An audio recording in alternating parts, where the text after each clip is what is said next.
శ్రీనివాస్ గారు రెండు విషయాలు ప్రస్తుతం ఫస్ట్ ఇంతకుముందు కొండ దేవయ్య గారు మాట్లాడుతూ ఇది రెడ్ల ప్రభుత్వం అని మాట్లాడడం జరిగింది. ఆ వ్యాఖ్యలు వెనక తీసుకోని చెప్తే కోరుతా ఉన్నాం.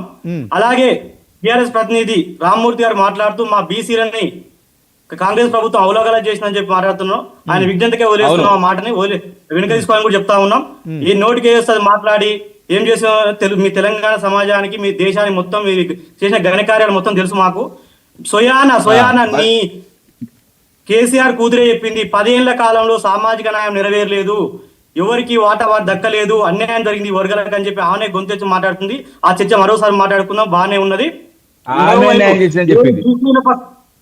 బీసీల పక్షపాతం అని చెప్తూ బీజేపీ మొత్తుకుంటా ఉంటాయి. కానీ బీసీల వైపు బీసీల కోసం పోరాడిన సంఘటనలు ఎక్కడ కూడా ఉన్నాయి. తెలంగాణ వరకు తీసుకుంటే బీసీ ముఖ్యమంత్రి చేస్తానని చెప్పి ఎలక్షన్ల ముందు ఒక రెడ్డిని తీసుకొచ్చి పెట్టిన సందర్భాలు ఉన్నాయి. ఇక్కడ ఇంకో విషయం, మళ్ళీ కూడా బీసీ ముఖ్యమంత్రి చేయకపోగా వాళ్ళ పార్టీ ఎల్పీ లీడర్ కూడా ఒక రెడీ చేసిన సందర్భాలు ఉన్నాయి. ఇక్కడ మేము పార్టీ అంతర్గత వ్యవహారం గురించి మాట్లాడతలేం లేదు. కేవలం బీసీల పట్ల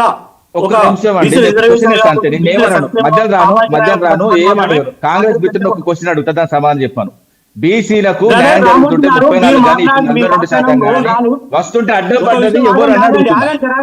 అరే మీరే కింద మంట పెట్టి మీరే నోట్ల స్వీట్ పెడతాండి, కింద మంట పెట్టిందే మీరు. ఎవరేం చేసినా తెలంగాణ సమాజం తెలుసు. మీరు బోర్ లేని కాడ నీళ్ళు లేని కాడ బోర్లు వేస్తారు. అదే విధంగా బీసీల కోసం యుద్ధం చేయాల్సింది ఢిల్లీలా గలీలా కాదు, ఇంకేం చేస్తారండి? ఎవరు ఇవ్వాలండి? రాజ్యాంగ సభ పార్లమెంట్ లో చర్చ జరగాలి. ఎంపీలు ఎడమన్నారు, 8 మంది ఎడమన్నారు. ఎందుకు గెలిచినారు మీ దగ్గర? ఎందుకండి? అరే మిగతా రాష్ట్రాల వాళ్ళు బయటకు వచ్చి ధర్నా చేస్తారు, నిరసన చేస్తారు. 8 మంది గెలిచిన కాంగ్రెస్, 8 మంది గెలిచిన అయితే వాస్తవంగా అయితే కాంగ్రెస్, అదే విధంగా ఒక ఎంఐఎం ఎడబడుకున్నారు. కూడా పరికరాలు మూసినాగా మునిగిపోవాలని వాళ్ళను 17 మందిని. పార్లమెంట్ లో ఏం మిక్తున్నారు? మీ 8 మంది కాంగ్రెస్ సంబంధించిన ఎంపీలు, 8 మంది బీజేపీ సంబంధించిన ఒక ఎంఐఎం. అరే రాష్ట్రంలో బీసీల కన్నా జరుగుతుంది, ఒక్కడు మాట్లాడు. ఎందుకు గెలిచిల్లు? అరే తెలంగాణ బీసీలో జరుగుతున్నది, రైతులో జరుగుతున్నది. యూరియా మొత్తం ఎంజాయ్ చేస్తున్నారు. స్థానిక సంస్థల ఎన్నికల్లో 42% రిజర్వేషన్ల కోసం చిరంజీవి లాంటి మేధావులు, బీసీ సంఘాల నాయకులు, మరి దేశవ్యాప్తంగా అందరూ కూడా కట్టుకొని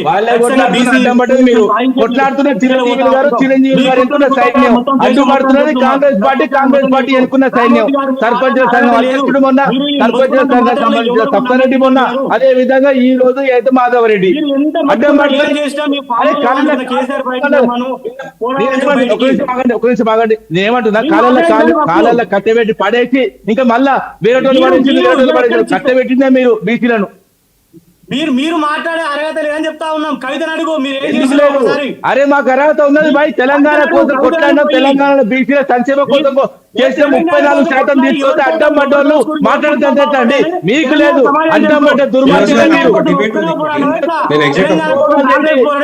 గోపాల్ రెడ్డి, సబ్బారెడ్డి, ఈ రోజు మాధవరెడ్డి ఎవడు అడ్డం పడ్డాడు? సంబంధించిన ఒక్కరిని ఉంచండి, కాంగ్రెస్ సంబంధించిన ఒక్కరిని ఉంచండి, సిపిఎం ఇతర పార్టీ ఒక్కరిని ఉంచండి. అరే అడ్డం పడ్డ దుర్మార్గులు, అడ్డం పడ్డ సన్యాసులు మనం మమ్మల్ని తెచ్చండి.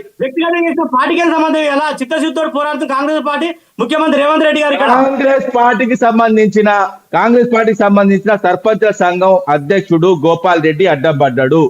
నేను చెప్తున్నా, ఒక్క పేరు చెప్పండి మా పార్టీకి సంబంధించి కానీ, బీజేపీకి సంబంధించి కానీ, ఇతర పార్టీలకు సిపిఐ ఒక్క పేరు చెప్పండి. బీసీలకు న్యాయం జరుగుతుంది అడ్డం పడ్డ వాళ్ళను ఒక కోటి వేలు ఒక్కలని ఉంచండి. మీరు ఎట్లా చెప్తారు తింటా? ఇంకో డిబేట్ ఉంది. చిరంజీవి గారు ఫినిషింగ్ అండి, ఒక 1 minute లో. 1 minute నేను ఫినిష్ చేస్తాను. ఇప్పుడు ఇక్కడ డిబేట్ విన్న